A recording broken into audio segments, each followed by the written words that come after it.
Good afternoon, good evening, good morning. Welcome to the Chicken Box. Yes, where you get on and you speak your truth.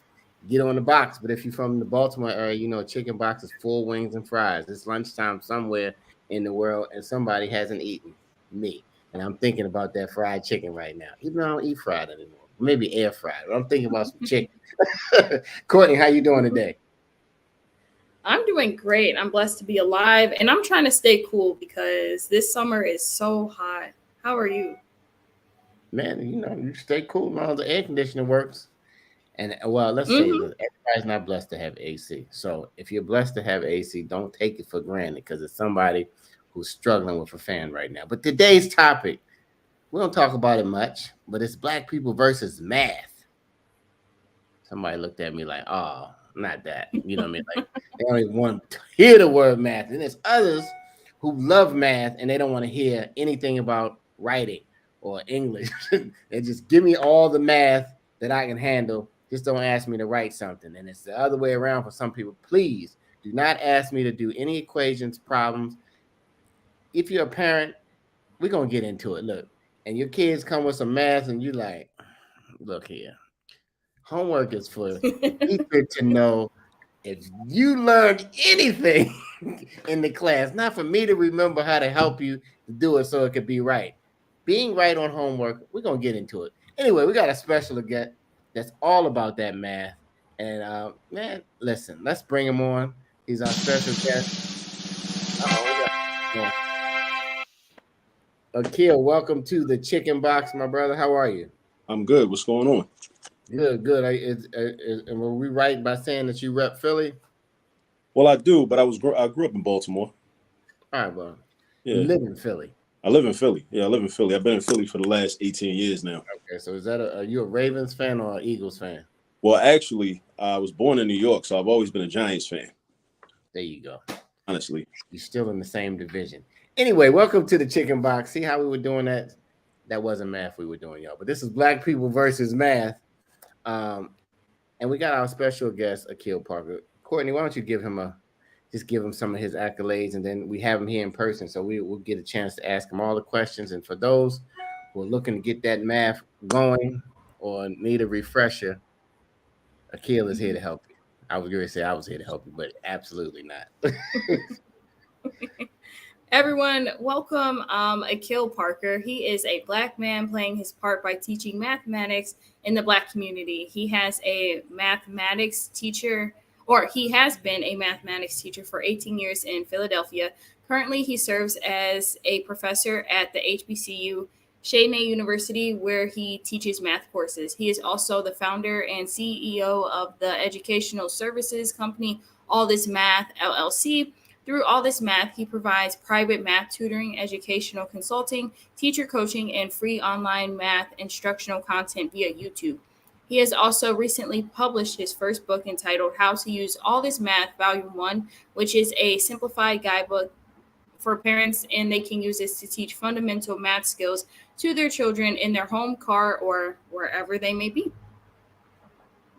Absolutely. Welcome, Akil. Am I saying it right? you are. You are. That's perfect. To the Chicken Box. All that math. Okay, All this, all this math. this math. Yeah, It's all that math when you don't want to do yeah. it. A lot of people say that. A lot of people say all that math instead. I think it might flow better. In some situations. So that's don't feel bad. You know.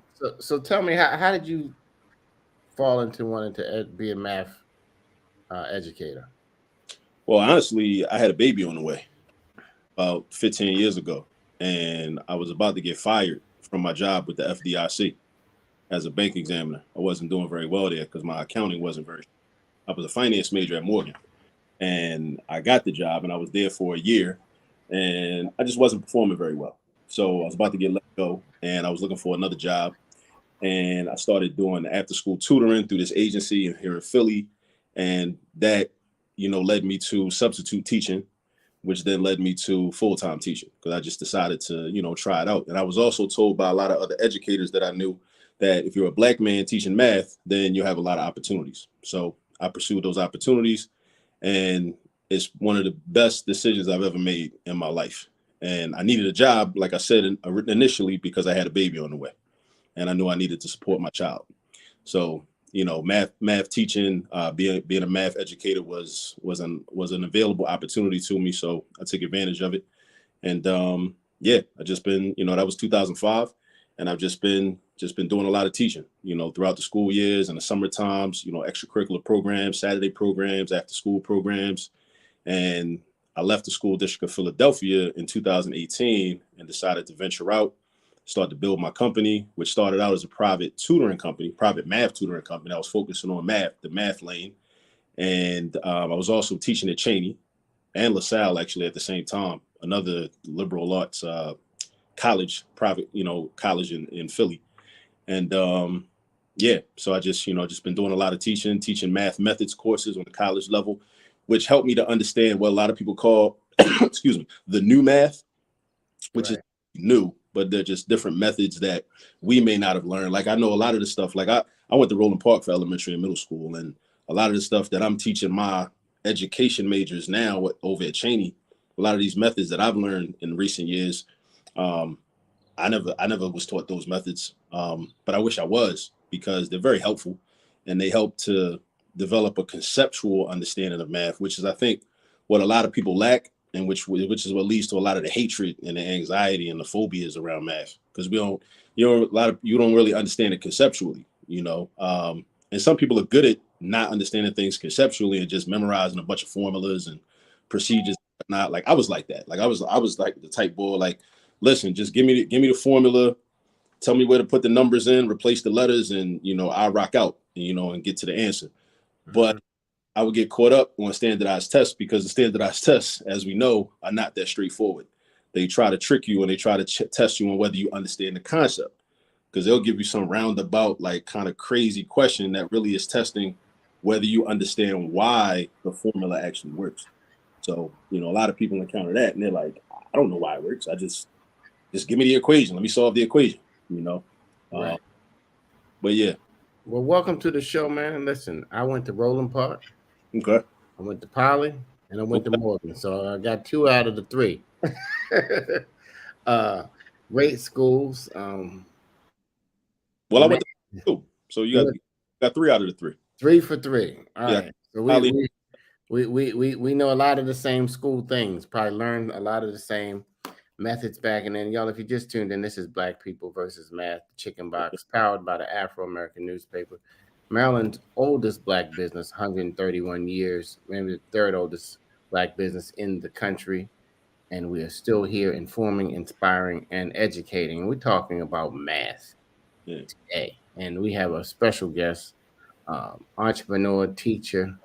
And I like your hustle when you said, look, I had a baby and I stepped up and I had to take care of my responsibilities. So he didn't say, hey, I can't get the job I want, I'm not going to work. He said, I'm going to do the substitute job. Then somebody told me that male Black teachers can excel in school. Okay, I'm going to do that. Then he found his lane in math. So math is short for mathematics. I guess everybody knows that, or maybe they don't know it. But, it is somewhat an abstract science, from what I'm saying, that deals with quantity and space. And, it can be applied to other disciplines like physics, engineering. What level of math do you do you teach on still, or do you tutor on? Well, I tutor love Calc 1. I would like to, and I plan to in the future, go up to Calc 2, Calc 3, linear algebra, differential equations, and all of that. But at present moment, I tutor up to Calc 1. So I go from elementary math, teaching basic addition methods, fraction, multiplication, division, arithmetic with fractions, all the way up through basically calculus. That's so. They used to say, you learned all this math in school, mm-hmm. and then you get out and you don't use none of it, except for, they would say, the 4. Well, is the 4 base? Is it something called a 4 basic? The subtraction, addition, division, and multiplication. Is that still the same thing, or are those the basic foundational? Those are the 4 fundamental operations that you're always going to be using. But and I hear that a lot, that sentiment a lot.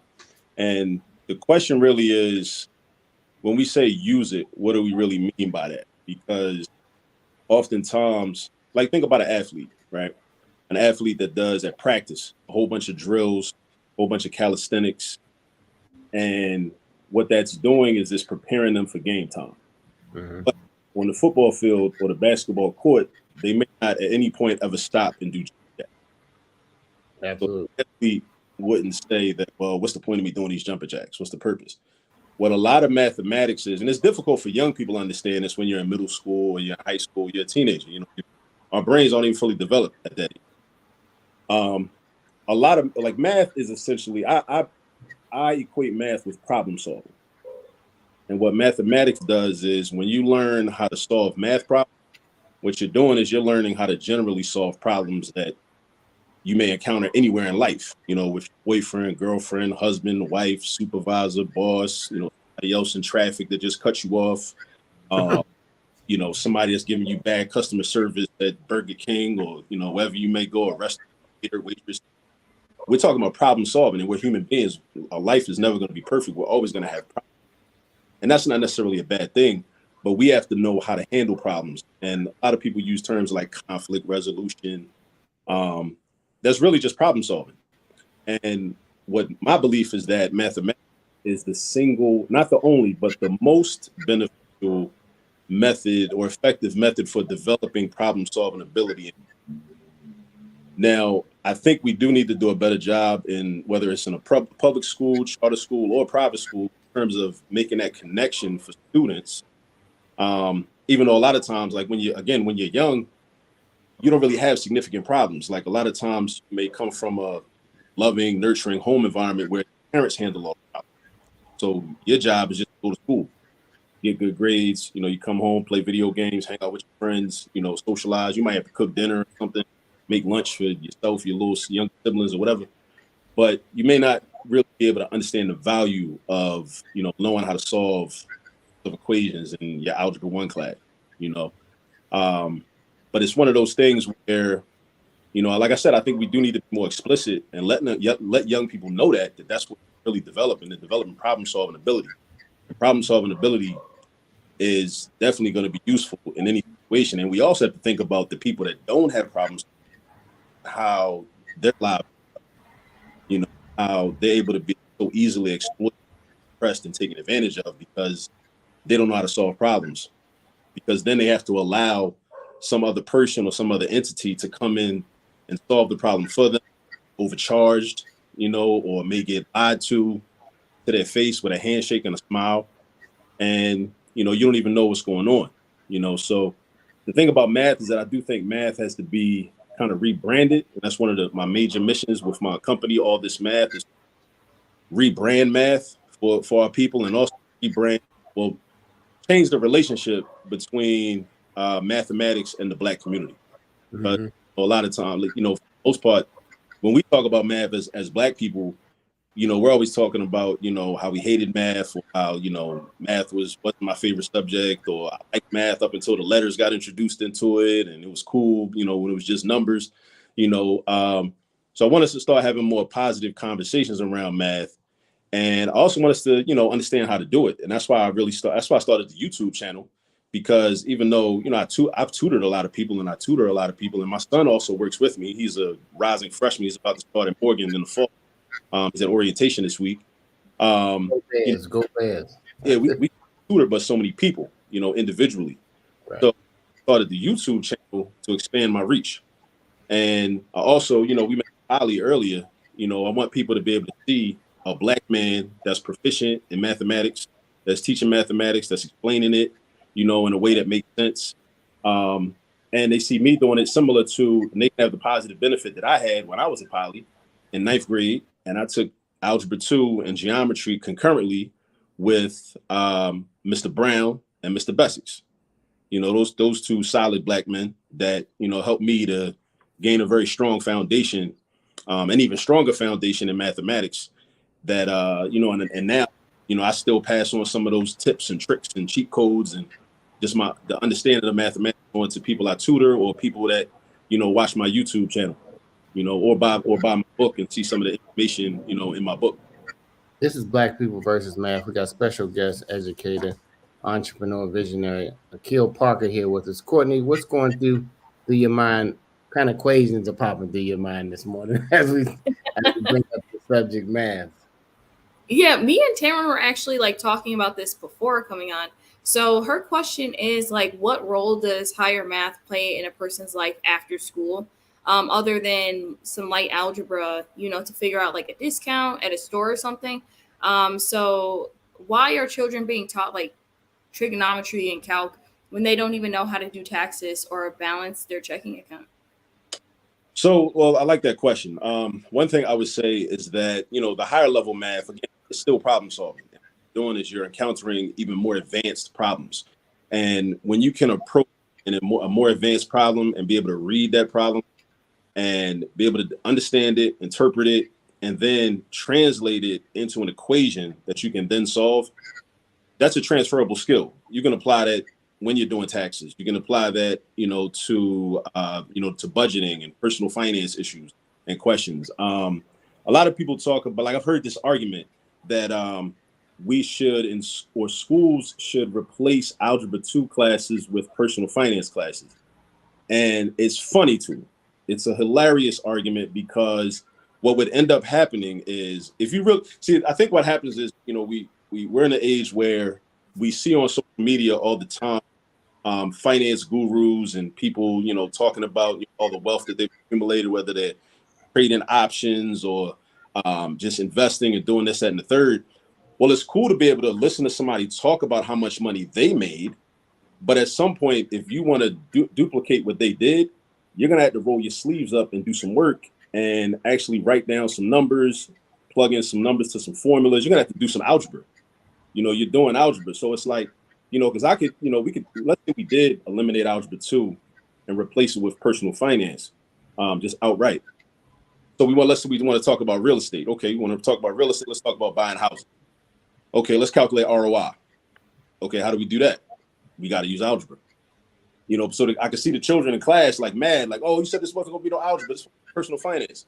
Like, bro, you got to use algebra in order to do personal finance. So, the two are not mutually exclusive. Like mathematics is the foundation of all these things that we need in order to be responsible adults and responsible human beings. We need higher level algebra in order to do these things. Now, somebody might argue, well, there are programs online and you can go to Google and do this and that, which is true to an extent, but you still need to know when to use what formula. And you still need to know the best situation when to use which program or which website, or what makes the most sense. It's helpful. It's kind of like when we're driving, like, yeah, we know shortcuts in terms of how to get there, but if you know how to get there the long way, then the shortcut makes more sense, as opposed to if you learn the shortcut and you never had to go the long way, right? Like the same thing. So I think in terms of trigonometry and calculus and and it really depends on what type of life you want. Like, a lot of again, when I hear these kind of proclamations and suggestions to eliminate mathematics and higher level mathematics that some people make, one thing I respond with is like, you go to any calculus book, you can go to trigonometry books and look in the section where there are word problems, because that's really the key, like the application of math. But a lot of times people think math is irrelevant because in their math classes, they never got to the word problems. And the word problems is where you see, oh, this is what I use this for. Here's another thing in terms of that. With word problems, you might look in the textbook and the word problems that are given are totally irrelevant to your own personal life. But what the word problems do is it provides you a framework that you can apply to anything. It's kind of like when you go to Target or Walmart and you buy a picture frame. When you buy the picture frame, it's got a stock photo in it. But when you take it home, you're not going to leave that stock photo in there and put it up on your wall. Some random family, you don't even know. You take the picture out and you put your picture in there, but it's the same frame. So the framework is learning how to solve the problem.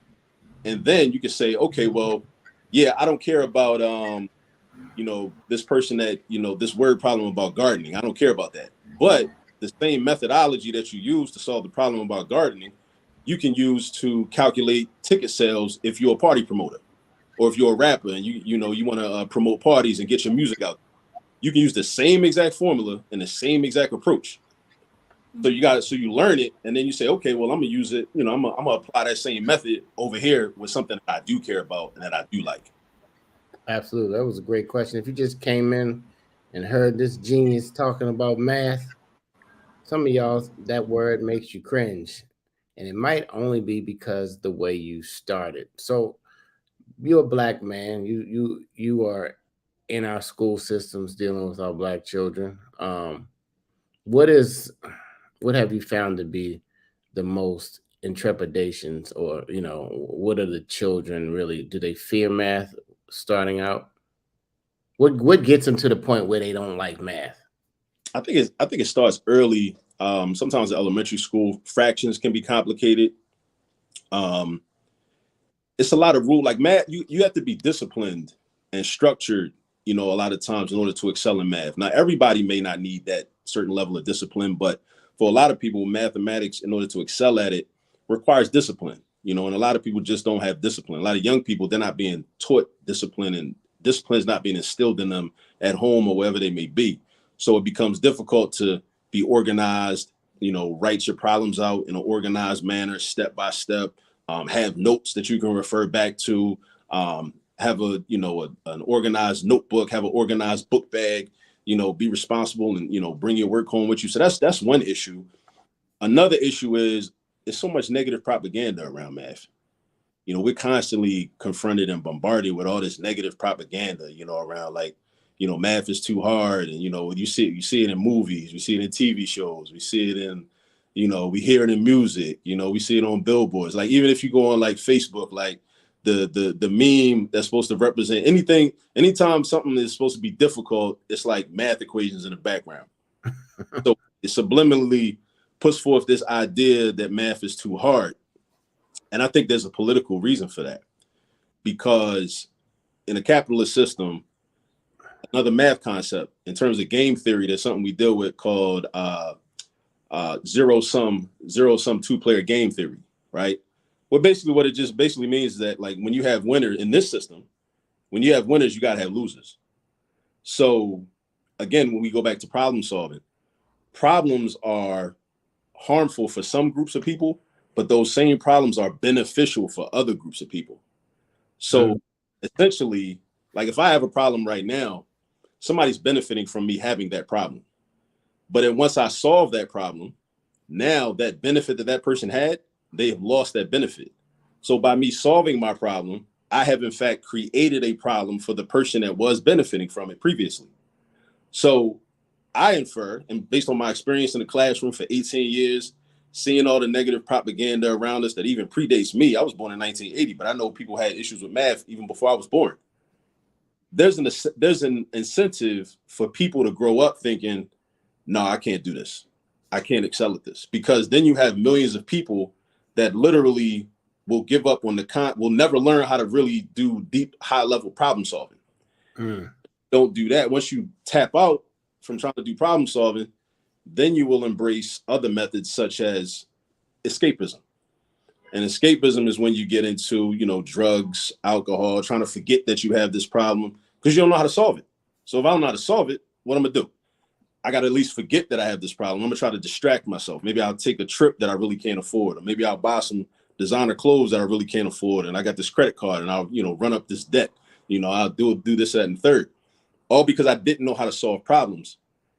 And that skill wasn't developed in me, whether because of, the school that I attended, or maybe there wasn't a teacher that was able to really reach me and really explain it to me in a way that made sense to me, or I didn't have enough practice. Maybe I wasn't doing my homework. And that's another thing, because I want to mention too, there's a movement for teachers to not assign homework. And I think some of them are coming from a positive place, but it's like sports. Like, you can't excel in sports without practicing sports. You can't just show up on game day. So, when you learn something in class, you need time, away from class to practice on your own and make mistakes and recognize mistakes and be able to fix your mistakes and do problems over and over again. And you need to really be doing that on a repeated basis, on a regular basis. and a lot of that is being taken away. In conjunction with, a lot of things, some schools don't have a strong enough cell phone policy, so a lot of students are in class on their phones socializing, and some of them might be more responsible, but they still pull their phone out when they get that vibration from that notification, and just for that, in that split second, when they check that text message, check that Instagram notification, or whatever, or that TikTok notification, they've missed a step that their math teacher was going over. And in missing that one step, now they're lost, because you'll never understand where the subsequent steps are coming from. And a lot of students are embarrassed. They don't want to ask questions in class for fear of looking dumb, right? So they don't want to. And I try to preach to students, like, listen, you got to ask questions. Sitting there copying everything down that the teacher writes, and not understanding what you're writing down, it's almost, I'm not going to say it's completely useless, but it's almost useless, because it's like you're doing data entry. Some job situation where you don't even understand what you're typing in. You don't understand what you're writing down. You got to really ask the question, of teachers, like, look, where did that 3 come from? Where'd the 5 come from? Where'd the -20 come from? What happened to the fraction that was in the previous step? Where'd that come from? Because I think we should look at math problems the same way we look at movies and TV shows. And every step should make sense. Like, every step is a scene. So how, like, we laugh at movies that we on Tubi. We watch them because a lot of them are so poorly made, right? And you watching one scene, and then you get to the next scene, you're like, where'd he come from? Like, what's going on, right?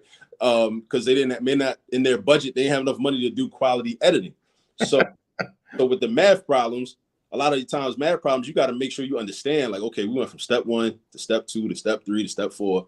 Everything should make sense in a sequential order. And the moment it doesn't make sense, that's when your hand got to shoot up in the air and say, wait, hold on, excuse me. Can you tell me where that -4 came from? Or what happened to the 5? Tell me what happened to the, because every math problem is like a story. And you got to understand all the numbers and the variables and the plus signs and minus signs, parentheses, they're all characters in the story. So you got to think about it like that. And you got to really be able to go step by step and really understand it. And a lot of students are just sitting in class, just copying everything down with absolutely no idea what they're even writing down. Absolutely. Black people, all this math. It is a bunch of math floating around us. I like how you normalize it by just bringing it into our everyday life, because we do use it. I know for a long time, I didn't know a shortcut for calculating percentages. I used to scratch my head so hard, like when they just say, what's that percentage? Until I just took it and I made everything times 10%.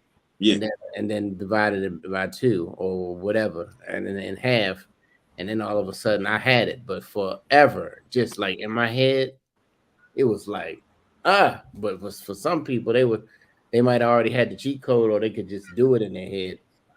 Math is all around us. Man, I'm thinking about all of the math classes I had, and then the ones that I haven't had, because I've been out of school for so long. But how are we using math in our current day? Well, we see it more than ever, right? With all of this next level stuff, in sports, and all of this data points and all of these analytics and impressions and likes and algorithms. I think before the social media, nobody even used that word algorithm unless you were like a math major or something like that. Right. What do you think, Akil? I mean, that's another good point, is that a lot of us, we think that we're very bad at math, and we think that we don't have a lot of math aptitude, but we're using mathematical thinking all the time. Like, even when you're at an intersection and you're a pedestrian, and the light might be green, right? And cars are coming. And when you have to make a judgment, okay, do I have enough time to cross this street? The car is coming. What's the speed of this car? That's a distance, rate, time equation that you're doing in your head. But we, as humans, we do it instinctively. We don't think of it like that. You don't take out the piece of paper and say, okay, well, what's his rate of speed or her rate of speed? How much time? How can I calculate how much time is going to take me to get across the street? We just do it. Same thing when we're driving. We come up to an intersection and we want to make a left turn. the oncoming traffic is coming, and we have to make a judgment. Okay, is that car going slow enough where I have time to make this left turn? Right? That's Absolutely. we don't think of it like that, but that's mathematical. Yeah. I tell you one thing, if you make your brain go the other way, I went to London one day and I was driving and I had to make everything was on the other side of the street. Okay. Your brain was making all kinds of equation adjustments to try to make that turn. You turning from the left lane to make a right. It's like, it's a lot, and I guess that can be confusing as well. What do you want to go ahead, Courtney? I know you have another question. Everybody in the world has a question. If you're tuning in, put your question in. Don't put no homework in. We're not doing nobody's homework today. Go ahead. Not today. Akil, so according to SAT test scores, Black and Hispanic students test lower in the math portion compared to other races. So I want to know, like, why do you think that Black and Hispanic students test lower in that math portion compared to like our counterparts? So I think there are a few reasons for that. I think one reason is there may be, in terms of our counterparts, more of them, not all of them. All white folks aren't excelling in either. Even Asians and Arabs are not all excelling in math, but I think a larger percentage of them may be excelling because of earlier preparation. They're being introduced to a higher level math concepts at an earlier age. And I think that's something that we have to do for our children, because even though a lot of us may not have ever seen algebra until we got to 9th grade or even 8th grade if we were lucky, I don't see any reason why we have to wait that long. Because even in elementary school, when we're introducing addition, first grade, 2 + 2 = blank. That's an algebraic equation. We just didn't put the variable in. So instead of saying 2 + 2 = X, you say 2 + 2 = blank, and the 2's in like a, size 24 font on like a big piece of paper. It doesn't look as intimidating, but it's an algebra equation because you're trying to find out the missing value. And then in some classes, you might have 2 + blank = 6 or something like that on the elementary level. That's algebra. So I think we have to introduce our children to algebraic concepts and algebraic thinking at a much, much earlier time, which is why I wrote volume 1 series, How to Use All This Math, because what I realized is that we have to, and this is how we've been conditioned. I think we've all been conditioned. As students, we were conditioned this way. As parents, we were conditioned this way. Our parents were conditioned this way, to think that it's enough to just send our children into school bathed, with clean clothes, well-behaved, on time. And when they go into math class, not already really know a lot of math concepts. So we've been conditioned to think that it's okay to send our children into math class basically knowing no math. So I realized is that that's not going to work. It hasn't worked. It's never worked. A lot of the people that do well in mathematics and other subjects too, but especially mathematics, are people that have much more prior preparation in the household and in programming, weekend programs, evening programs.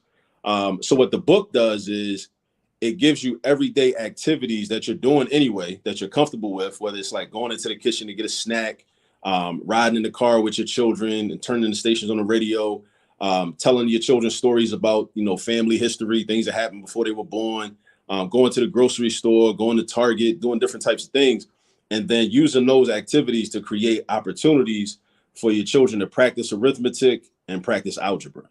So that way, when they go into school, now school is not so intimidating. Because now when I go into math class, I'm like, okay, we're going to talk about ratios today. So if you're a young child and you never even heard the word ratio before, and you see the word ratio written on the board, you hear your teacher say it, you might get anxious just right in that moment.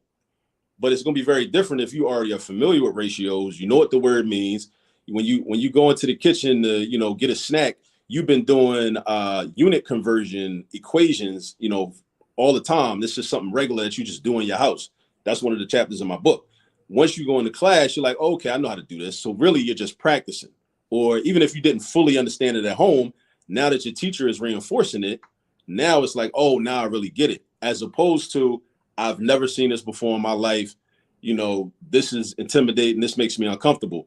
It's kind of like similar to if our children. Now we love our children, right? So because we love our children, we would never have our children. Let's say your child never had any boxing training in their life. We would never send our child into a boxing match with Javante Tank Davis. Because nobody. I mean, with anybody who boxes in that gym, you won't send them in there with them. We would never do that. But what we're actually doing by sending our children in the math class and in the school and math class specifically with no previous math training, that's essentially what we're doing. And what's happening is they're going into math class, getting their head boxed off every day, 5 days a week, every month for a whole 10-month school year from September till June. And then and at some point, we're going to have some conversations about the mental health issues and the mental health effects that has on children doing that on a year after year basis, whether it's first grade, second grade, third grade, fourth grade, fifth, the cumulative effect of having to go to school. And even if it's just math class and you can do math for an hour a day, but it's like, wow, this hour a day, I dread this 60 minutes of my life every day, Monday through Friday for 10 months out of a 12-month year. Right? That's 83% of the year, 83% of my life. I gotta be living fear and discomfort. That's gotta take a toll on us. So I want to eliminate that, and I want us to be able to parents to be able to also deal with their own fears of mathematics. Because a lot of times our children come home with homework, and so I don't have that issue because I'm a professional. I do this in real life. But I want other parents to feel the way I feel when my children come to me for help with homework. My children come to me for help. I'm like, okay, let me see it. Let's get into it. But a lot of other parents, that anxiety kicks in because they remember how I felt in the 6th grade. They remember how I felt in 9th grade. They remember that summer they had to go to summer school for algebra 2, right? So when their child asks them for help with math homework, they get triggered. So I want them to be able to get over their personal issues, their personal anxiety, and their own phobias, so they don't also transfer it on to their children, because that happens a lot too. Like I call it intergenerational mathematical poverty. We sometimes transfer our own fears and our own discomfort with math onto our children, and then it's like we tell our children stuff like, well, I was never really good at math, and then the child might make a deduction from that. They might say, well, dang, my mom wasn't really good at math. My dad wasn't really good at math. And I look around, I'm like, this house we live in is kind of nice. We got central air, we got wall-to-wall carpet. I don't got to take the bus nowhere. Both of my parents got cars, or they give me Uber money and Lyft money. Well, you know what? Why do I need to do good at math? Like they ain't do good at math, and look how they turned out, right? Right. But the child doesn't understand, like, well, okay, the economy was very different 20 years ago, 30 years ago. When your parent was coming up, maybe the opportunities that were available to them with their weak math background may not be available to you in the future. So I just want us to just as a community to be able to get over our issues with math. And that's why I created the book, because a lot of times, we have a lot of conversations about the problem. The problem is that, there's math deficiency in our community. It's very widespread. But there oftentimes are not a lot of resources that are given to tangible resources to help to address the issue head on. So that's what the book is. How to use all this math, volume 1. It's a picture that's supposed to be me right there. That's my daughter Asada. If you go to, she's 11 years old. If you go to my YouTube channel, you'll see a lot of my video content is like me with her, and we're going over different types of math. And that's also intentional. That's all. I mean, for one, I like hanging out with my daughter. But another reason is I'm trying to model for parents. Like I'm a parent too. Like I'm teaching this to my daughter. You could teach, this to your daughter. You could teach this to your son. And I try to make it seem like comfortable. Absolutely. I think you have hit the nail on the head, Akil. As parents, we can become lazy. I mean, the anxiety can kick in, but you can just be like so into what you're doing that you don't have just half a second mm-hmm. to pour into your child, and now they are struggling, and you got to get a math tutor because they about to fail. Because one of those reasons that long word you said, math deficiency poverty mindset. Something you see. It's a generational mathematical poverty. And Yeah, see that intergenerational mathematical poverty. We don't want no more. We gotta rid all of that intergenerational now we fear. talk about breaking generational curses. That's a popular thing. Like that's a generational curse we need to break. These math deficiency curses. Another thing I want to say quickly in terms of tutoring, I think we got to reorient ourselves to the concept of tutoring, because a lot of us, we look at tutoring as like a punishment. It's like, oh, you ain't understanding in class, you need a tutor, or you dumb. Like that's really how a lot of us look at tutoring. When in fact, some of our counterparts or people with more financial resources, regardless of race, they understand like, okay, yeah, my child is going to school to get introduced to a topic, but I'm going to get my child a tutor like from the beginning. I'm not even going to wait until the first report card comes out or a second report card or the progress report. That's already a standard. Like I already know they need tutoring. And it's not because my child is, dumb or anything. It's because, I know what they need. I know they need extra support. I'll give you an example. Again, another parallel to sports, math and sports. Sister I know that I follow on my friends went on Facebook. She put up a post yesterday about, she was like, yeah, I went to see my son's football practice, and he looked kind of slow on the field. So can y'all recommend anything for me to do? So all these brothers like chimed in, trying to being supportive, saying maybe he needs like a speed coach, speed trainer, this, that, third. These are all normal things for athletes. Like most basketball players, if they want to play at a high level, they don't just join a team and just practice with that team. They're doing a lot more. They're doing conditioning. They're practicing year round. They're playing for multiple teams. Football players the same way. Baseball players the same way. It doesn't matter what your sport, soccer, tennis. You're doing more than just, okay, I'm on this team and I'm playing. And once I'm finished playing with the team, I go home and I chill. Right. No, you got to do the same thing with math. So when you go to school, it's like, okay, I go to school, I get introduced to the topic. Okay. Now I know, but I think everybody should have a tutor anyway. And not just for math, other subjects as well, for additional support. But again, we've been programmed to think that if you need tutoring, it's like a punishment, or like, it's like a punishment, or it's like an indictment that, oh, you're not that smart. You wasn't smart enough to just get it in class. You need somebody else to explain it to you. You dumb for real. Like, that's what we think. That's how we think.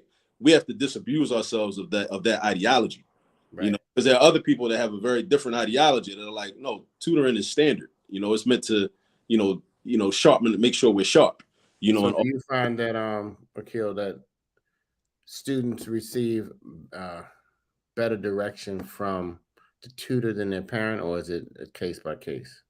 I think it's case. It could be case by case, but I mean, with tutoring, like the tutoring I do, another benefit of tutoring is kind of like it's like my good friend Dr. Dante Ryan, who he and his wife Tony Ryan, they have an educational services company. They're also based in Baltimore called the Ryan Institute. They call it academic mentoring. And because really what you're doing when you're tutoring, it's not just about the subject at hand. Like, you develop relationships and rapport. And, now it's like, because I tutor a lot of young brothers over the years. And I'm more than just a tutor to them. I'm a black man that they feel like they can identify with, they can look up to. I make them feel like, okay, wow, like, so, I'm a young black man, young black male. I should be able to do math too. Even the girls that I've tutored, I try to, I'm hopefully giving them a positive example of, no, this is what black men do. So even though you may be constantly bombarded with images of black men that are commercial rappers that are doing different types of things to make money, here's another example of what a black man can look like and does look like in real life. I'm not an actor. I'm not a person like the rappers sometimes are just acting and playing a role. I'm not like a person that really doesn't know math, and I'm just acting like I know math just so I can tutor you. so like math for real. I got you. Absolutely. Listen, if you just tuned in, we are talking about black people versus math. We got former educator. Well, I guess he'll always be an educator in the school system of Philadelphia. Lived in Baltimore, born in Newark. Cheers for the Giants. Matter of fact, with us, hanging out, getting our mind right. And if you had that fear, hopefully you don't have as much fear. And if you still have it, I would ask that you would contact them, because you might need to start tutoring the parents first. Mm-hmm. You know what I mean? You might need to start a parents math support group to Yeah, get their mind right from the beginning, and then they can easily probably just, you know, display confidence, because you yeah, just need to know, have a little bit of show a little bit of confidence when you do something, so they won't be like, man, mom and dad can't even, yeah, they can't even figure this out, and they asking me to figure it out, and you know what I mean, and I'm frustrated, or like you said earlier, I dread going to math class every single day for an hour. right. And you brought up that phone thing. It needs to be a phone rack that you just put your phones. Everybody, when they come in, just drop your phone in the phone rack, Right. and then when you leave, you just pick it up. because that phone, that distraction, you gonna miss it Hmm. just because you were afraid to be wrong. And I sat next to a gentleman on the plane one time who said our literacy problem in America basically starts right around third grade, when people begin to get called on and asked to do something in class, and they don't know the answer, and they don't want to be ridiculed or embarrassed. So instead, they'll act out to get put out, so that they don't have to get, you know what I mean? They don't have to get embarrassed Yeah. by their peers, that they don't know something. Um, Courtney, you shaking your head. That's You a true. That's a true story. Like, I remember reading Huey P. Newton's autobiography, Evolutionary Suicide, and he talked about how when he was in elementary school, they classified him as special ed, and he couldn't read, so he hated to be in class during reading time. So he wrote about how he would purposefully start fights with his friend in order so that they would both get kicked out, so he wouldn't have to even be there uh, right? at that time. So that's a real thing. Absolutely. Well, we're getting close to the final hour. We've been doing math for an hour, y'all. Y'all didn't even know it. Anyway, Courtney, what you thinking about?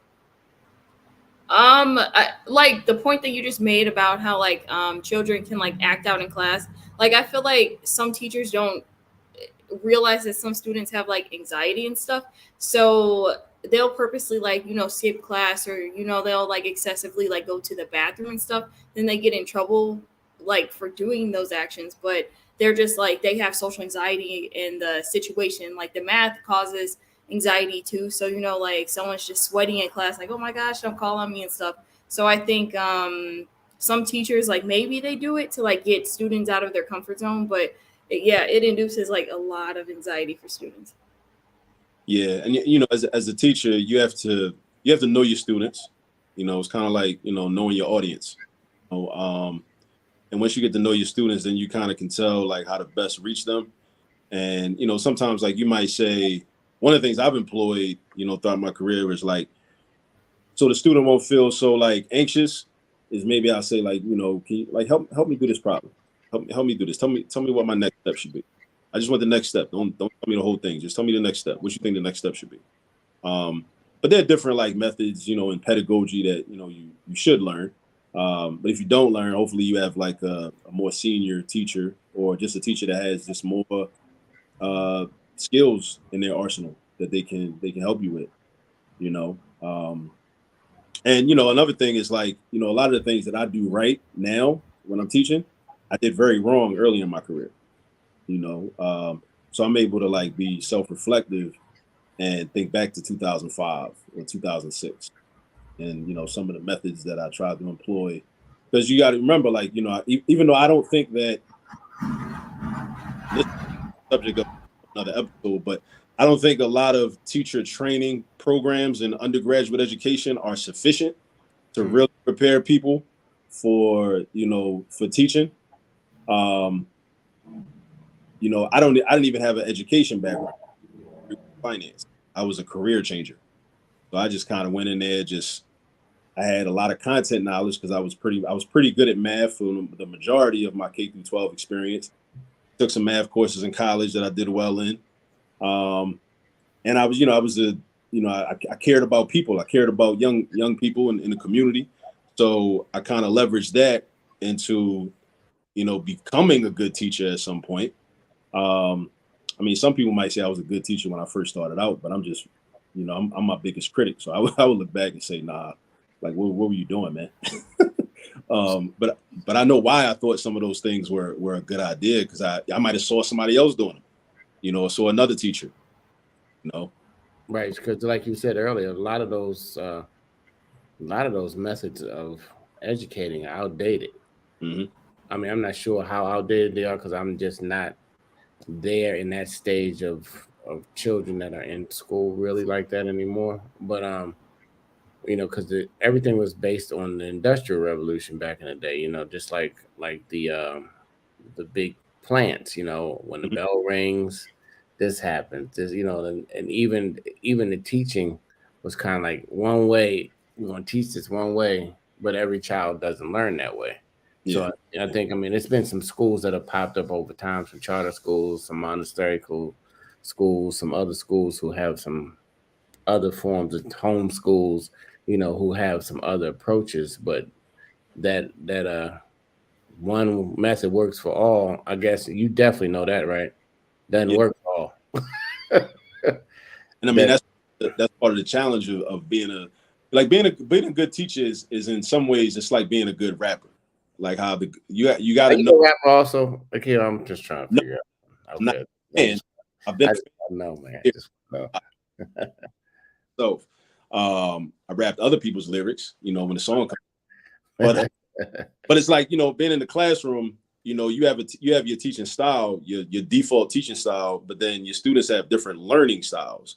So you have to have, so what happens is over time, if you want to be successful, you have to develop different teaching styles to match up with those learning styles, right? Because you might have a bunch of, and like the good rapper, he or she can switch their flow up based on the beat, based on the content, based on who's featured on the song with them.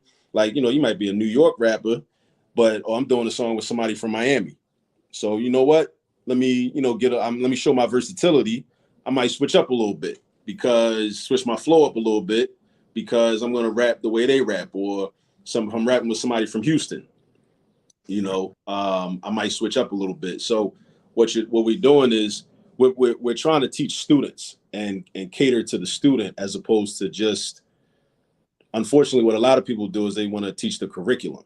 And I think the curriculum is a good starting point, but then once you get to know your students, then you have to modify and tweak the curriculum in order to deliver the instruction and deliver the information and the education to the children the best way possible. Absolutely. Listen, this has been the chicken box. This has been math, y'all. And math is super interesting when you really get to hear it from a different perspective. The problem solving, how you can apply it to your life. Man, kudos to you, Akil. I mean, you already got three of my schools on your list, so you my guy for life, except for the Giants. Other than that, man, everything that you're doing and making an impact, not only in the students' lives, but in the parents, which are still students, which you should be a student for the rest of your life.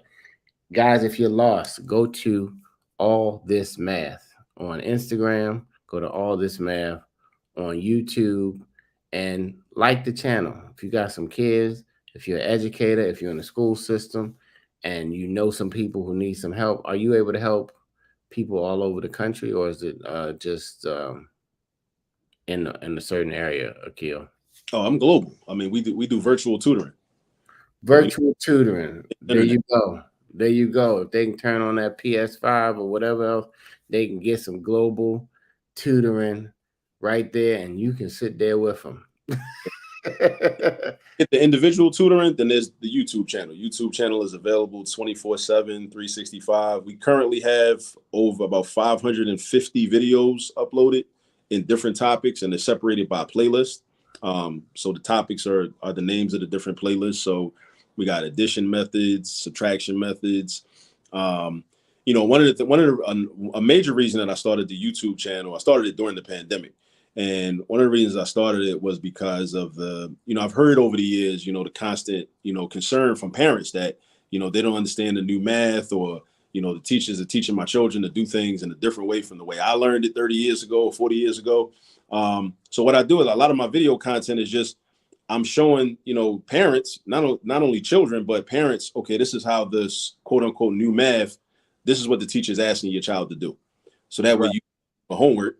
And my hope is that on a larger scale, if parents are able to once again start being able to help their children with their math homework, then that creates that can kind of reinstill that family bond. Because Mhm. that when parents cease to be able to help their children with homework, that takes away that family bonding time at the dining room table or kitchen table or even on the couch in the living room or wherever. Um, and they don't have that opportunity to bond like that. And then I think the long-term consequences of that are what we see in the media a lot with a lot of the gun violence, because the child is not getting love within the household. So then the child ends up, especially for the boys end up getting love in the street and outside and in the corner, and then they may end up with some more unsavory individuals that also wasn't getting love in their household, and then one thing leads to another, and these things really escalate very quickly. Next thing you know, this young brother, now he's in ninth grade or 10th grade or 15 or 16, he's carrying a gun because he's involved in some type of activities that he probably shouldn't be involved in, and then he gets into a confrontation and he ends up shooting somebody. I think that if we reverse engineer a lot of these situations where this gun violence takes place, and we look back and we say, okay, well, what was happening in the household 10 years ago, eight? Mhm. Because my belief is that the so-called, whether it's in Philly, DC, Baltimore, Detroit, wherever, LA, wherever we are, and there's gun violence, the shooters are, a lot of them are the young brothers that they may be teenagers or late teenagers now. When they were in third grade classrooms and second grade classrooms, they didn't know their multiplication facts. They didn't understand how to add and subtract fractions and find least common denominators. So a lot of times that ends up sending them on a certain trajectory Right. that they weren't able to excel in school. So they're like, well, I got to excel in something. So maybe I can excel in, this kind of alternative lifestyle, you Right. know, starts out cutting class. Then I'm like rolling dice in the bathroom, and I might start, smoking weed, and when I shouldn't be, and and these things happen very quickly, and then you progress into those types of things because you don't have that foundation, and math is very cumulative. We know this. Math is very cumulative, so it's not like, oh well, fifth grade I didn't do real well in my math class. Sixth grade we start over fresh. I don't even need to know none of that stuff from fifth grade. No, you need everything fifth grade, fourth, third, second, first, and kindergarten in order to excel in sixth grade. And a lot of times, those significant learning gaps are never filled in. Gotcha. Since the gaps are never filled in, it makes more sense for me to go to the streets, because the streets are something I can figure out. At least I think I can figure them out, and I can excel in that environment. And that leads to, for a lot of people, leads to gun violence. Courtney, you're in the box. All this math, black people versus Yeah, math. Talk to me. Akil, thank you so much for joining us today on the Chicken Box. I feel like you are on here just preaching.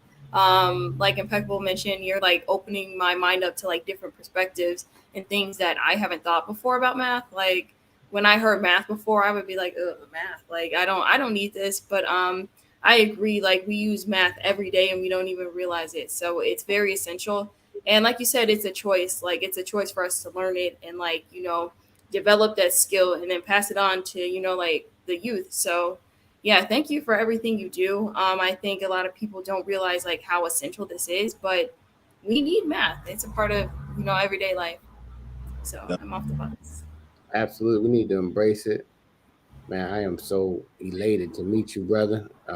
It makes me, it warms my heart that that a black man is going to say, "Hey, I care enough not to just be for self, but to pour into somebody else, and even to pour into our parents, our students, as well as your own family." You know, it's a lot, but you were built for a lot. So don't do a little bit. A lot of times we underachieve because we don't really realize how much power we have and how much effect that we can have by just bringing our light in the room with others. And thank you for bringing that math light. And hopefully somebody watched this today and shared it, because all this math is out there for you. You can have a tutor to your phone, tablet, or computer from either Akil himself or somebody on his staff, because you're not going to be able to tutor all these people. You're going to have a big team one day, Yeah. Akil, and get the book. Get the book. Support the brother. Get the book. It's right there. That's him and his daughter. They doing them equations. They learning math, making math fun again, and really we gonna use it for the rest of our lives. We're going to use it for the rest of our lives. So support him. We're going to support him at the Afro. Of course, Maryland's oldest black business. We're here to show you things that you weren't thinking about every day and every week on the Chicken Box. So, Kill, final words for you. And then, oh, no, it's just a shameless plug. Look, nobody owns our media. We own our own. For less than 2 Uber Eats, go to afro.com and get a subscription.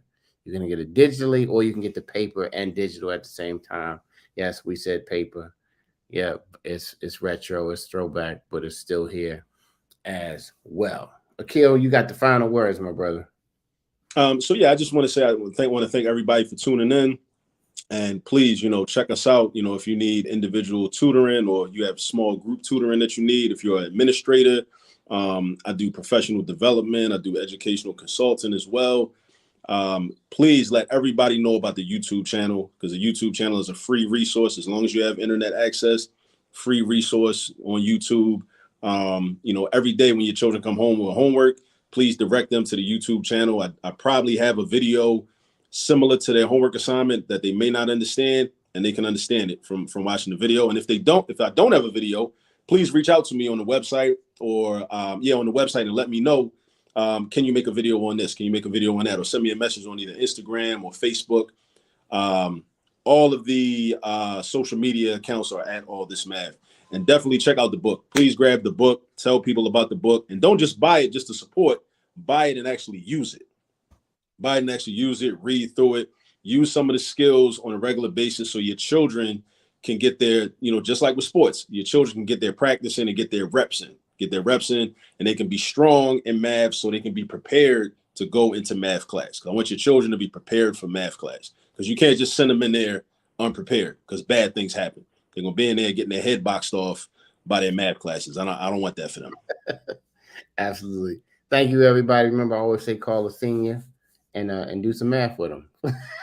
You'll be surprised. They'll be happy to hear from you. Don't text them. Call them up and tell them that you're thinking about them, and smile. That helps not only your day, but somebody else's day, because you never know what someone else is going through. Thanks again, Akil. You have a friend here at the Afro. And maybe we got to have a math contest or something. You know what I mean? Do they have math contests? I'll come back whenever you want. Do they have math contests like spelling bees? There are. They're not as popular as they could be. I plan to do something about that. They're in different parts of the country. Yeah, I mean, you can make it fun. Make it like a music course or something dealing with sports or something like that, and have some kind of math. They gotta solve the problem to get to the next level anyway. I have a real quick before you go. I have an unorthodox idea that I think would be very beneficial.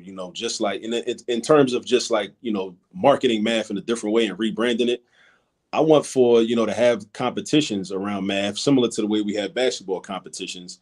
And back in the 90s and the 80s, all the drug dealers would come out and gamble and bet on their teams and whatnot. And, I want the same energy around math. I'm not trying to promote the drug culture, but it is what it is. What I'm saying is, I just want there to be that level of enthusiasm around it and interest. Where the cool kid, who we think of the cool kids and the cool guys are like actually promoting these young brothers and young sisters that it's not always about sports. It's about academics as well. We're going to support that by saying by giving attention to it. Absolutely. That might be something we could do together. Hey, let's keep it in mind. Keep us in mind. And until next time, Akil, keep being all about that math. I want to say this math, but you know what I'm saying. All good. Take care, Courtney. Thank you, everybody. Have a great day. Thank you, Taryn.